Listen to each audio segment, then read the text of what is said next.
Lisboa, capital de Portugal, é uma cidade onde a história se mistura com a modernidade. No vídeo de hoje vou mostrar um roteiro de 3 dias pela cidade, uma jornada que passa por vielas cheias de tradição, monumentos imponentes e bairros vibrantes.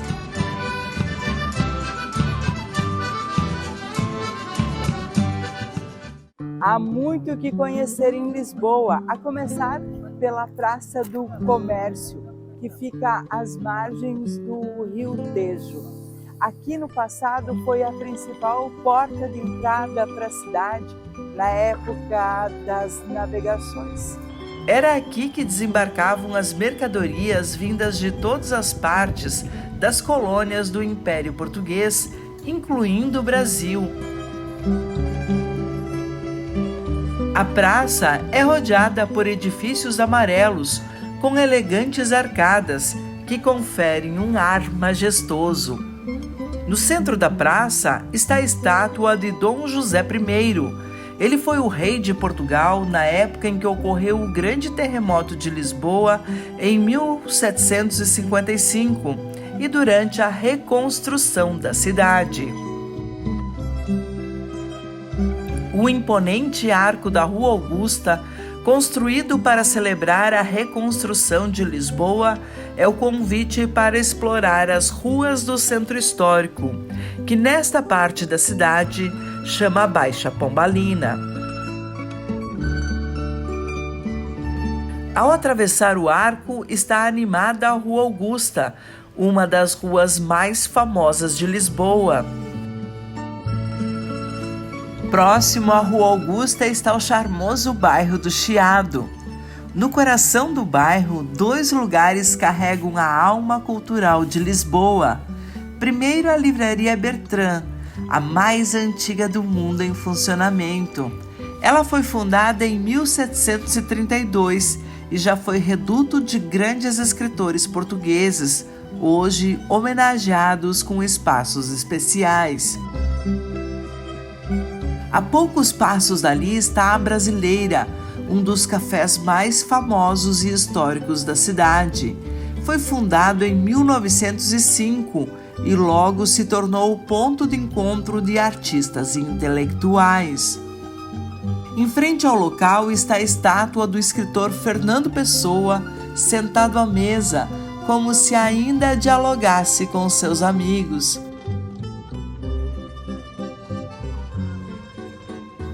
Fernando Pessoa refletia em versos o amor profundo por Portugal.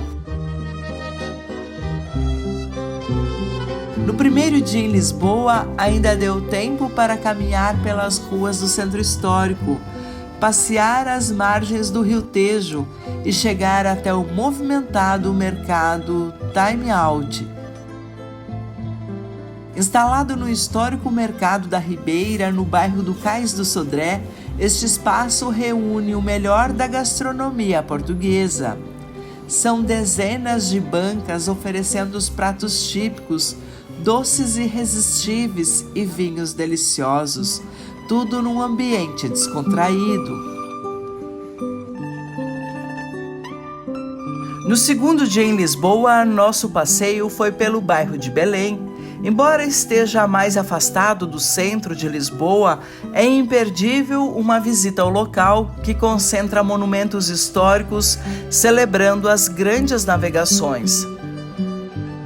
A antiga glória marítima de Portugal está expressa em vários edifícios no bairro Belém, em Lisboa. Entre eles, o Padrão dos Descobrimentos, a Torre de Belém e o Mosteiro dos Jerônimos. São edifícios que exaltam as grandes navegações com símbolos do mar e também dos descobrimentos dos exploradores portugueses. O Mosteiro dos Jerônimos é um monumento que revela o poder e a importância de Portugal na Era dos Descobrimentos. Ele foi idealizado para celebrar o retorno triunfante do navegador Vasco da Gama, depois de ter descoberto o caminho marítimo para a Índia. A construção do mosteiro teve início em 1501, financiada em grande parte pelos lucros do comércio das especiarias. Em reconhecimento pelo valor cultural e arquitetônico, em 1983 passou a integrar a lista do Patrimônio Mundial da Unesco. O mosteiro se destaca pela arquitetura em estilo manuelino, uma expressão de arte portuguesa que mistura elementos góticos, renascentistas e motivos náuticos, refletindo o espírito aventureiro da época. Cercados por colunas e arcos delicadamente esculpidos, os claustros oferecem aos visitantes uma experiência contemplativa. Entre as atrações que se destacam nesse espaço está o túmulo do poeta português Fernando Pessoa. Outro espaço para admirar é o antigo refeitório, usado na época como sala de jantar dos monges. A igreja de Santa Maria é um destaque dentro do mosteiro. Além de toda a sua riqueza arquitetônica, o visitante tem a oportunidade de conhecer um pouco mais de detalhes da história de Portugal. Afinal, é na igreja que está o túmulo de Vasco da Gama, o grande explorador português. Saindo do Mosteiro dos Jerônimos, fomos visitar o Padrão dos Descobrimentos. Momento de lembrar um pouco do passado.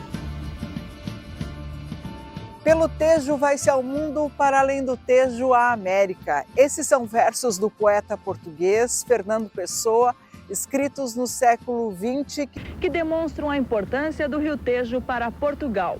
E foi daqui que a frota de Pedro Álvares Cabral zarpou ao meio-dia daquela segunda-feira, 9 de março de 1500. Mas essa é uma história que eu contei em 1999, quando estive em Lisboa para fazer uma cobertura dos 500 anos de descobrimento do Brasil. Sim, 26 anos depois voltei a Portugal e foi o bairro de Belém que despertou todas essas lembranças. Como o dia estava chuvoso, não foi possível ir até a Torre de Belém, outro símbolo importante do bairro.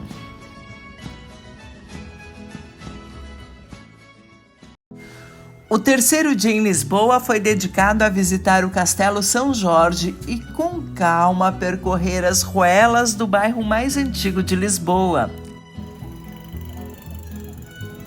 Alfama é um bairro cheio de personalidade. Ele se estende por uma colina íngreme de ruas estreitas e sinuosas que sobem a partir das margens do Rio Tejo até alcançar o Castelo de São Jorge. Historicamente, era um bairro pouco valorizado, de difícil acesso, lar de operários, pescadores, marinheiros e estivadores, mas nos últimos anos foi se tornando turístico. O importante é que mantém viva a alma lisboeta. Foi em Alfama que nasceu o fado, a voz do povo, expressão profunda de saudade e emoção.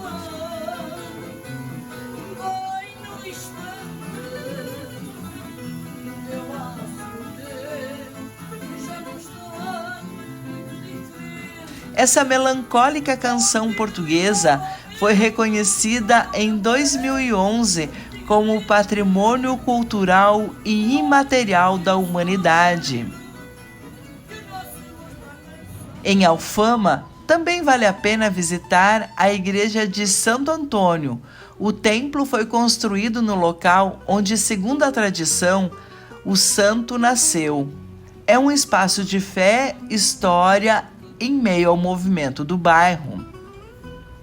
Mas é no topo da colina que está a atração mais visitada, o Castelo São Jorge. Aqui a vista se abre para o Rio Tejo e os telhados vermelhos da capital.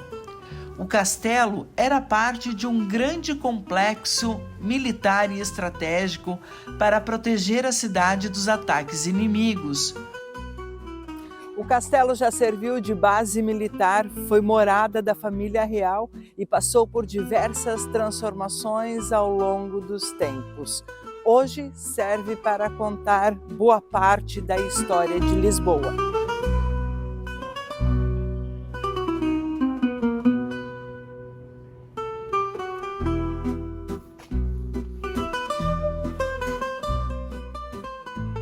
Aqui na entrada do castelo, logo a gente tem informações a respeito das construções dos castelos, né?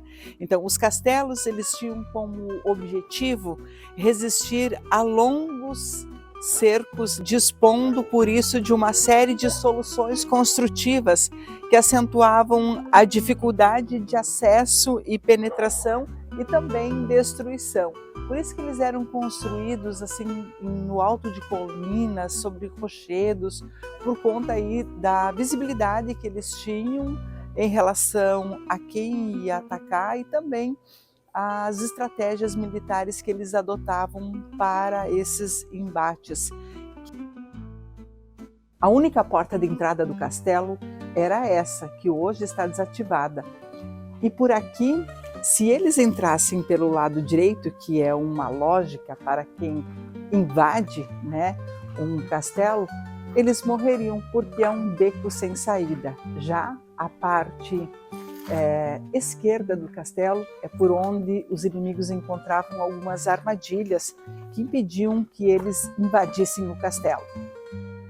Nós vamos perceber aqui, por exemplo, que a parede ela vai estreitando, que era uma das dificuldades para os inimigos que invadiam o castelo.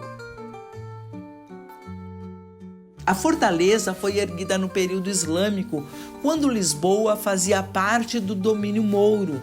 Neste espaço está o sítio arqueológico, onde as escavações revelaram vestígios do passado, e aqui as descobertas de como eram as casas muçulmanas.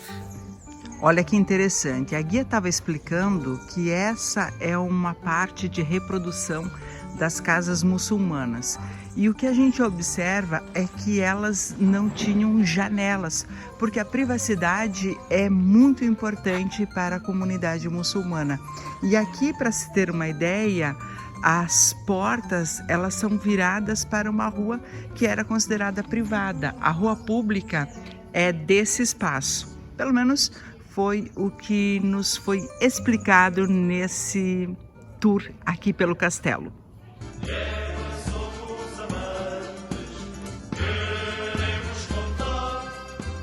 A recomendação é visitar o castelo sem pressa, entre as muralhas, jardins, ruínas e exposições. Para além do castelo, vale também admirar os jardins com plantas nativas e ilustres moradores, pavões que circulam entre os visitantes, exibindo suas várias cores.